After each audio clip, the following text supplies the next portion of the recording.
Hello everybody. So we're still talking about the meshing in Matlab partial differential equation toolbox, and to demonstrate how the mesh will be refined at some parts, or the software will refine the mesh at some parts where there is a change in the geometry, kind of suddenly change in the geometry.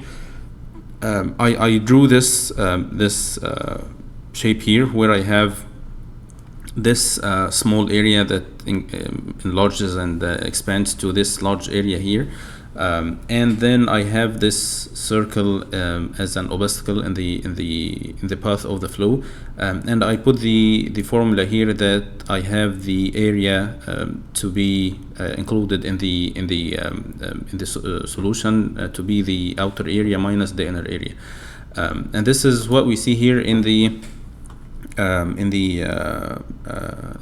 boundary conditions. You will be defining the boundary conditions for all the sides outside and the sides inside.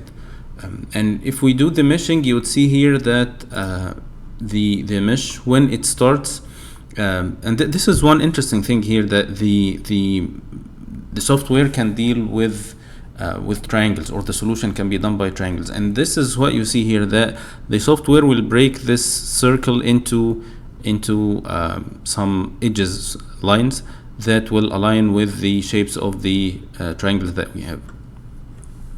So it doesn't deal with circles, but it deals with straight lines, or with straight edges, and that's why it breaks this circle into edges.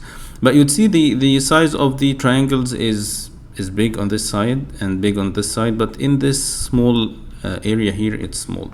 And if we refine the mesh more, it's gonna be even clearer. You'd see that the circle gets more closer to the circle shape because the sides are more, and each one of these sides is broken into smaller sides, which will create a more circle-like shape. But you see here the size of the triangles here is clear that it's smaller than the size of the triangles in the rest of the area. And if you refine it more, it's going to be even more and more clearer. The circle is getting closer to the circle shape, which is expected for having many lines instead of having a small amount of lines. But this is what you see here. In general, the area around the triangle will have small triangles compared to the rest of the area. But for this small constriction here and here, the triangles would be smaller, and the mesh is refined. And this would be even clearer when you refine the mesh more and more. The number of triangles here